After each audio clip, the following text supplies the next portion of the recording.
बिस्मिल्लाहिर्रहमानिर्रहीम, अस्सलाम वालेकुम। मैं गौहर भट्ट आपकी खिदमत में इस खबर के साथ हाजिर हूँ कि वफाकी वज़ीर दाखिला शेख रशीद अहमद ने प्राइम मिनिस्टर ऑफ पाकिस्तान के ऊपर FIR काट दी है। जी, ये जिस FIR का मैं जिक्र कर रहा हूँ ये एक पॉलिटिकल FIR है और इसके इंतज़ामी, सियासी और बहुत और किस्म के भी जो है वो असरात मुरतब होंगे। इस बात को जानते हुए शेख रशीद ने साफ कह दिया कि जनाब तरीन वाले मामले का मैंने कोई नहीं जो पता। मैं वज़ीर दाखिला ज़रूर है जनाब, लेकिन मैनू ये बारे नहीं बतला।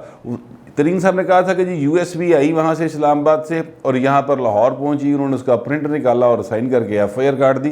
तो वो सीधा सीधा ये कह रहे थे कि ये जो FIR है ये प्राइम मिनिस्टर इमरान खान ने काटी। तो इस पर शेख रशीद से जब सवाल हुआ तो उन्होंने कहा कि जनाब मुझे इस बारे में नहीं पता, ये शहजाद अकबर जाने और मतलब मैं इस बारे में कुछ नहीं कह सकता। और एक दिन पहले भी उनसे बात हुई तो उन्होंने कहा ये इतना हसास मामला है कि इस पर मैं बराह रास्त बात नहीं कर सकता। क्या वजह है कि शेख रशीद साहब जैसा बड़बोला आदमी जो हर चीज़ में अपना फुल बागे दे नाल स्पीकर ऑन करके बोल रहा होता है, तो उनकी मसला है तरीन साहब से क्यों डर रहा है या इस मामले पे क्यों बात नहीं कर रहा। वह वज़ीर दाखिला भी हैं और जो कानून है उसके मुताबिक वज़ीर दाखिला जो है वो FIA उसके अंडर होती है, लेकिन यहाँ पर देखने में आ रहा है कि FIA जो है वो वज़ीर दाखिला के अंडर नहीं है, शहजाद अकबर साहब के अंडर है। शहजाद अकबर साहब कौन है? वो मुशीर दाखिला हैं। अच्छा जी, वो मुशीर दाखिला हैं तो एक्चुअली वो ही वज़ीर दाखिला हैं हर उस मामले में जिसमें प्राइम मिनिस्टर इमरान खान का इंटरेस्ट है और जहाँ पर वो चाहते हैं कि इन दे वहाँ पर शहजाद अकबर साहब आगे हो के अपना सिर दे देते हैं। लेकिन शेख रशीद जो हैं वो चूँकि एक सियाने आदमी हैं, उनको पता है, वो बड़ी अरसे से सियासत में मौजूद हैं, उनको पता है गेट नंबर 4 चो केड़ी पर्ची बाहर आनी है तो किस लिए कि पर्ची कट्टी जानी है और किसका दरवाज़ा बंद हो जाना है। इसलिए शेख रशीद साहब जो है ना उन्होंने अपने आप को इसमें से मक्खन में से बाल की तरह निकालने की कोशिश की और उन्होंने कहा कि जनाब मैं नहीं जानता। मतलब उन्होंने कहा सी कि जट जाने दे बिजू जाने, मतलब उनका यही था। लेकिन शेख रशीद साहब इतनी आसानी से इस सारे केस से निकल नहीं सकेंगे क्योंकि वो बहरहाल वज़ीर दाखिला हैं। जो जहांगीर तरीन का मामला है वो हसास तरीन मामला बन चुका है क्योंकि उसमें जिस तरह से PTA के अरकान कौमी और सूबाई असम्बली उनके साथ मिलते चले जा रहे हैं और उनको दिन ब दिन हमायत ज़्यादा होती जा रही है, उस पर ज़ाहिर है कि PTA की सफ़ों में परेशानी है। इमरान खान की भी आप देखें, वो आज भी ख़िताब कर रहे थे वो क्या लंगर खाने खोलने की तकरीब से एक शहर 3 शहरों में एक साथ उन्होंने मज़ीद लंगर खाने खोल दिए हैं और वो उन्होंने नाम रखा है कि मील ऑन व्हील्स। ये एक उन्होंने नाम रखा है, यानी ट्रक के अंदर सारा कुछ होएगा तो उत्थे लैंड ला के रोटी खां।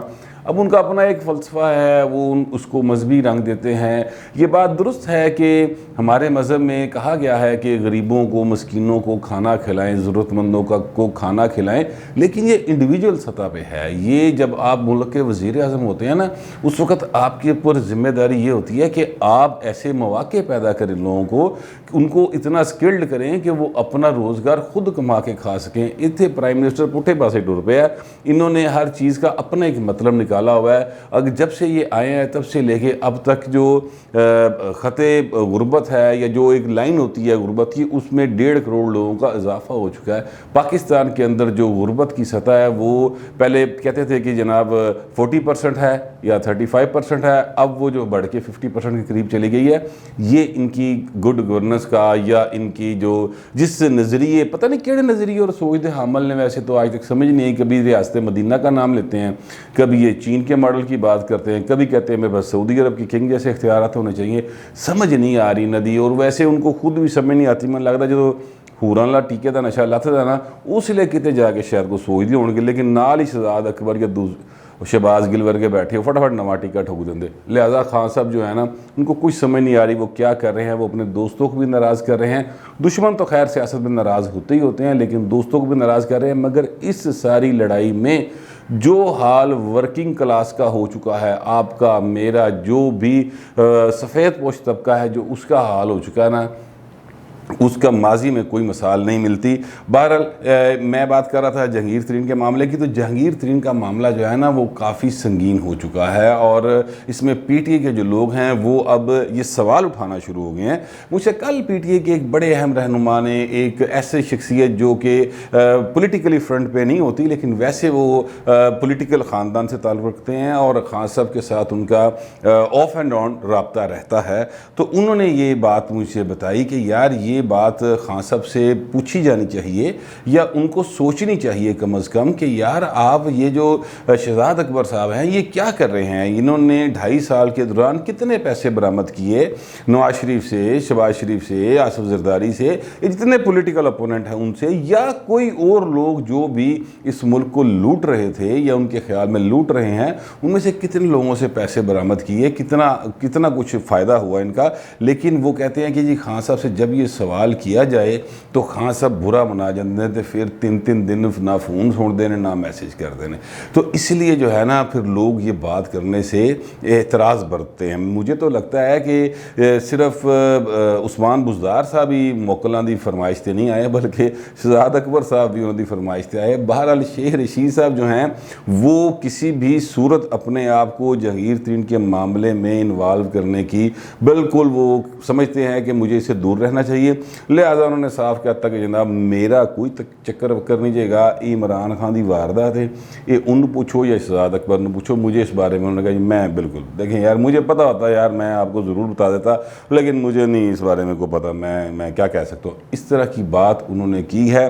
बहरहाल जो PTI की हुकूमत है उसकी कितनी पॉपुलैरिटी रह गई है उसका एक जो है ना सीन वो कल ही डस्के के इलेक्शन में लोगों ने देख लिया है। और डस्के के इलेक्शन में अगरचे 93,000 वोट जो हैं अली असद मल्ली साहब जो कि PTI के उम्मीदवार थे वो लेके गए हैं, लेकिन मैं पहले भी बता चुका हूँ कि ये 93,000 वोट PTI का नहीं है। या वहाँ पर जो लोकल मैनेजमेंट है, लोकल ग्रुप्स हैं वो इनके साथ मिले, जिनमें एक पीर साहब हैं जिनकी उस इलाके में बहुत ज़्यादा कदर है, बहुत बड़े बड़े अमीर तरीन कबीर लोग जो हैं वो उनके पाँव छूते हैं और उनका बहुत असर है। वो इस तरह से मैं आपको बता दूं कि 2018 के इलेक्शन में वो जब उन्होंने अपना एक जो भांजा लगता है या भतीजा लगता है, मुझे एग्जैक्ट रिश्ते का नहीं पता, उसको इलेक्शन में आज़ाद हैसियत में खड़ा किया। वो आज़ाद हैसियत में खड़े होकर 57,000 वोट ले गए थे।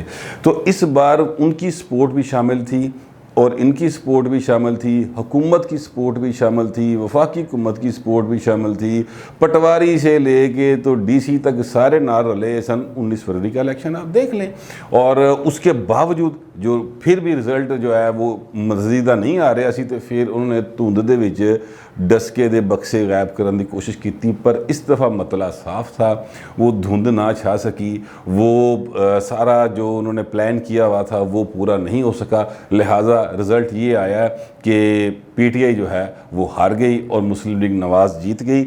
लेकिन ये जो एक टिप ऑफ द आइसबर्ग है ना, ये बहुत अहम है उस शख्स के लिए जिसने मुस्तकबिल में सियासत करनी होती है। यानी फवाद चौधरी साहब ने जो बात की है वो बड़ी ज़बरदस्त है, और उन्होंने कहा है कि डस्के में नून लीग नहीं जीती, PTI हार गई। तो इसका मतलब यह है कि वो कहना ये चाह रहे हैं कि भाएं ना अपनी मंजी थले डांग फेरो, जो लोगों का तुसी हाल किया होया है और जो आपने सियासी लोकल मैनेजमेंट्स की और जो कुछ भी किया वो कारगर नहीं हुआ। लोग भूख से तंग हैं और उसकी वजह से उन्होंने मुखालिफ उम्मीदवार को चूज़ किया है। ये असल में फवाद चौधरी साहब कहना चाह रहे हैं। लेकिन ये बात किस तरह समझ आ सकती उस बंदे को जो कि हुराना टीके से बैठा हुआ, ये मुमकिन नहीं है कि वो इस बात समझ आ जाए। बहरहाल जहांगीर तरीन का मामला जो है वो बड़ा हसास हो गया है और PTI में काफ़ी ज़्यादा परेशानी लाहक है। इमरान खान भी विचों को घबराया है, बिल्कुल आप उनको देख लें। जैसे मैं पहले बता रहा था कि जो लंगर खाने की तकरीब है उससे ख़िताब करते हुए भी खान साहब जो है ना उन्होंने बिल्कुल अपने चेहरे को बड़ा नॉर्मल रखने की कोशिश की, पर हवाइयाँ उड़ियाँ नज़र आ रही हैं क्योंकि तरीन साहब की ठोकर पे है, एक ठोकर पे कि वो वफाकी हुकूमत गिरा दें, दूसरी ठोकर पे है कि पंजाब हुकूमत गिरा दें। अब ये मुस्लिम लीग नवाज़ पर है कि वो किस हद तक उनके साथ रब्ता करती है, क्योंकि पंजाब में हुकूमत में चेंज आनी है तो फिर जाहिर है कि वो हमजा शहबाज साहब के पास 165-66 के करीब वोट हैं, पीपल्स पार्टी के पास 7 वोट हैं, और इसी तरह अगर इधरों 30-35 रल गए तो भावें पीपल्स पार्टी की लोड़ ना भी पवे तो आराम से पंजाब के अंदर चेंज आ सकता है। लेकिन अब ये मुस्लिम लीग नवाज़ पर है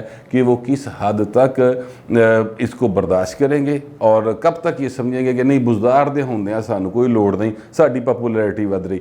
ਉਹ ਭਾਵੇਂ ਨਾ ਤੁਹਾਡੀ ਪਪੂਲੈਰਿਟੀ ਵੱਧ रही है, डस्के दे इलेक्शन असी वेख लिया, लेकिन मेहरबानी करो, ये 12 करोड़ अवाम है, इन्होंने हमेशा आपको वोट दिया है और आपको अक्सरियत के साथ जिताया है, लेकिन मेहरबानी करें इन पे इतना जुल्म ना करें अपनी सियासत के चक्कर में, यहाँ पर चेंज लेकर आएँ, ये लोग चाहते हैं। लेकिन बहरहाल फैसला सियासी है तो उन्होंने ही सियासी फैसले करने हैं और उनका हक बनता है कि जब चाहें यहाँ पर चेंज लेके आएँ। लेकिन जहांगीर तरीन का मामला जो है ना वो अहम तरीन होता जा रहा है और मुस्तकबिल में मुझे लगता ये है कि जहांगीर तरीन जो है ना वो भारी तरीन पड़ जाएगा इमरान खान के ऊपर भी और उसकी हुकूमत के ऊपर भी। तो फिल वक्त तो इस हवाले से इतना ही। एक दरख्वास्त मैंने आपसे करनी है, हमारे यहाँ पर असिस्टेंट प्रोड्यूसर हैं असफंद शाहिद साहब, उनकी वालदा की डेथ हो गई है, तो आपसे गुजारिश है कि उनकी मग़फ़िरत के लिए दुआ कर दें। अब तक के लिए इतना ही, मिलते हैं अगले व्लॉग में।